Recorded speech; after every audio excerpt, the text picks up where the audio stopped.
Hey, it's Lindsay with another episode of Leverage Your Podcast Show. And today I'm going to talk about podcast guests and why they don't promote the episodes that they've guested on. I've seen this time and time again. I've hosted so many shows, and of course, I'm connected with a ton of podcasters. And sometimes the guests don't really promote the episodes. And so today I'm going to talk about the reasons why. And by understanding these reasons, we can help the hosts and the guests address the issue and encourage better promotion and bring awareness to podcast guests so that they totally understand why it's so important and the opportunities that they're missing. And so, the first potential reason that a guest may not promote the episode is honestly lack of awareness. They don't even fully understand the importance of promoting the episode. They may not realize that they're expected to promote. So, clear communication is paramount, and letting them know that you're going to give them all of these promotional assets to share the episode. So for me, in the form that I have for podcast guests to fill out and give me like their bio and their headshot and all that good stuff, I do have a box for them to check off to say, yes, I will happily promote this episode. So then it's just kind of like setting that expectations, like, I see you. And I do let them know when I'm chatting with them in the episode that, hey, your episode is going to go live in approximately this time frame. I will be sending you reels and square videos and pictures and the show notes so that you can publish it on your website and promote it. So setting that expectation up front as a host is really key.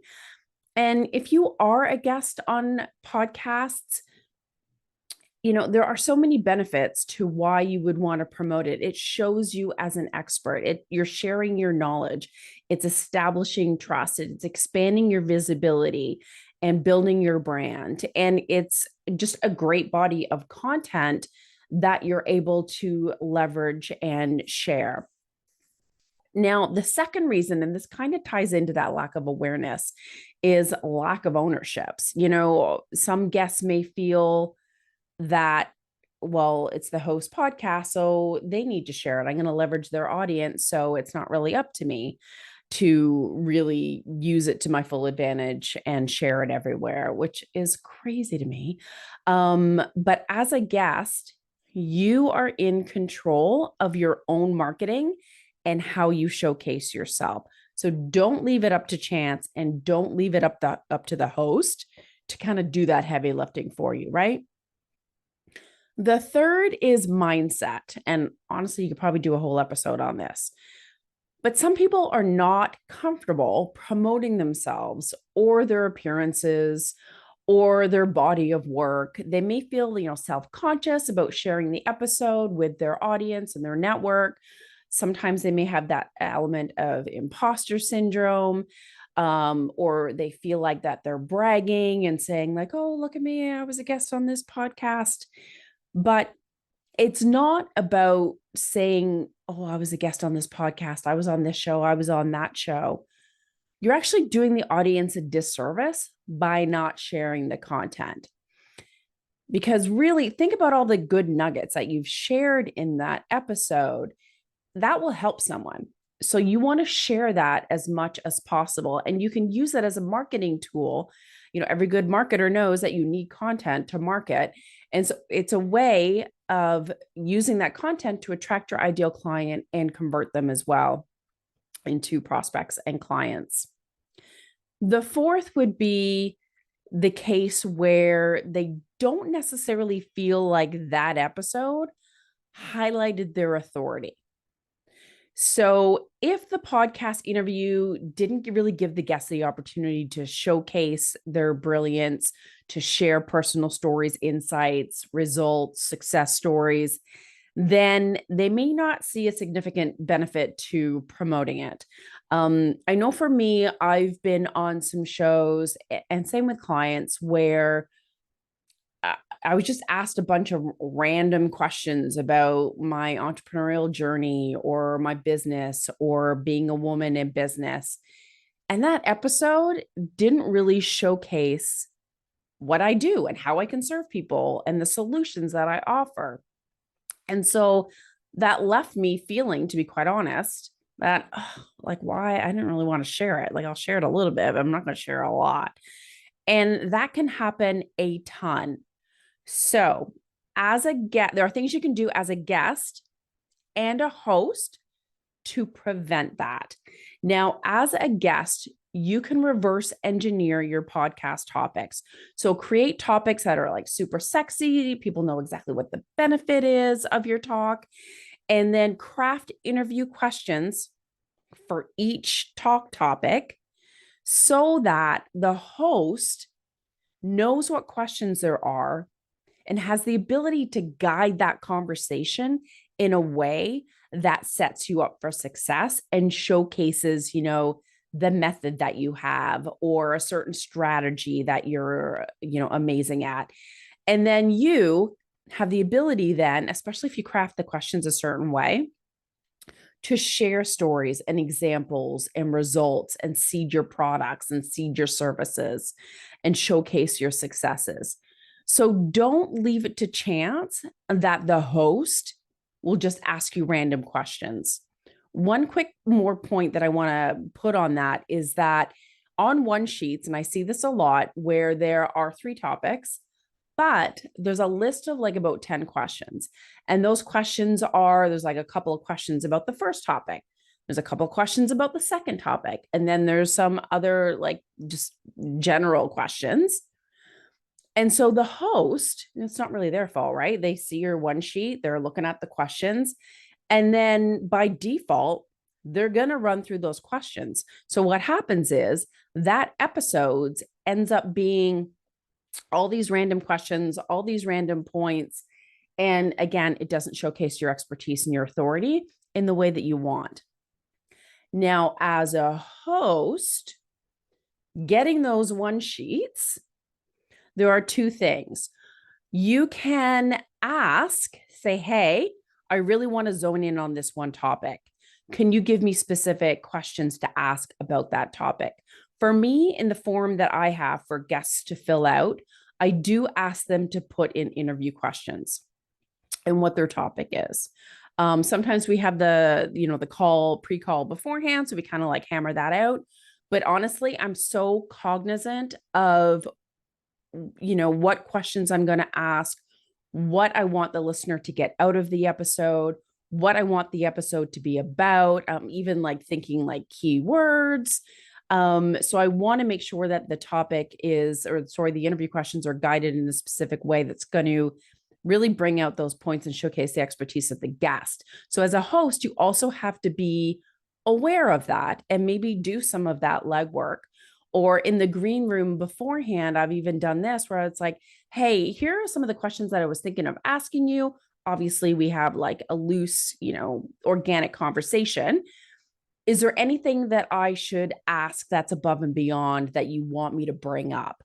Are there any of these questions that you think are not going to serve the audience? So don't be afraid to touch base with the guest before you hit record. And even while you're, on the interview, as a host, you can say, oh, that's a really good point. Do you have any examples, or do you have a situation where that's come up? So don't be afraid to even ask them for examples. Again, your guest is going to love that, right? They have a chance to like showcase some results that they're getting and what it is that they do for their clients. So there's some ways that you can gain control over how that episode is going to come out. And if the episode comes out in a way that showcases the guest's expertise, their method, their strategy, whatever it is, they're more likely going to share, right? So let's dive into the last 2. These ones are a little bit more technical. So many guests think, okay, I need to promote the episode. They put out maybe a little blurb or a tweet that the host gave them, put the picture out there and the link to, iTunes or the host's show page. And then that's it. They don't necessarily know or think about where else they can promote it or how they can leverage it. So I do have a podcast guest leverage system, and I share 4 steps. So that quick list of what you can do to leverage that content and promote the episode and your expertise are this. Again, this is a super Cole's Notes version. One is publish the content on your site as like a blog post. Image, there's a link to your audio, there's a YouTube that's embedded in there. Don't forget to ask the host for the raw video. Don't be afraid to do that. And have call to actions on that page.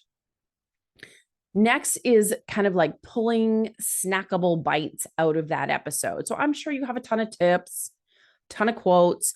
Maybe you even have some questions or something controversial that you've spoken about. And then you can share social media, quotes, assets, whatever, about those little things. And then you can even put, hey, I shared this on this show.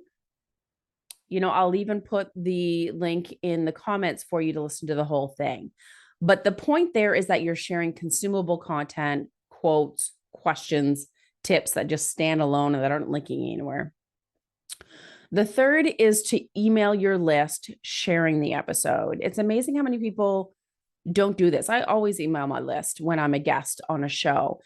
It not only are you showcasing yourself as an authority, hey, like, look at me, I've been on all these shows, but you're sharing great content. It's a reason to nurture them. It's a reason to stay in contact with them. So don't forget that. And fourth is, again, I mentioned asking the host to get the raw video, because then you can put it in your own YouTube. You can embed it on your post.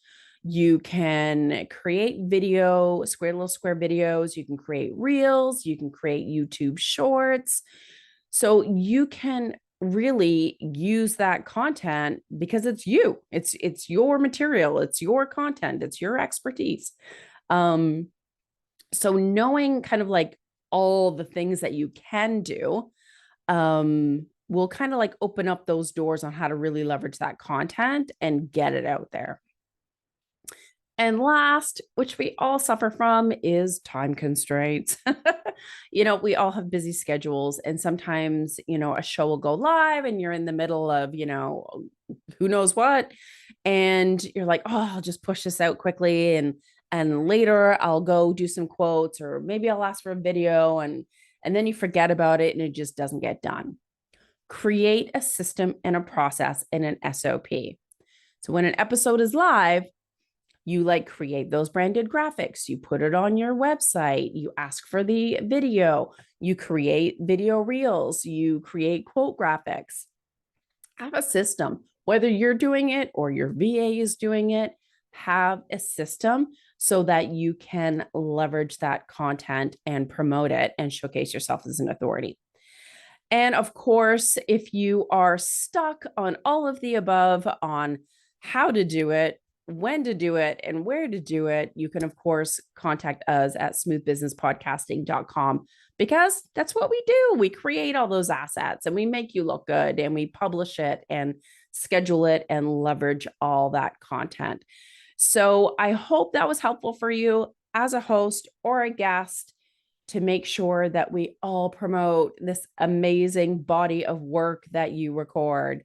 And so happy recording and happy promoting.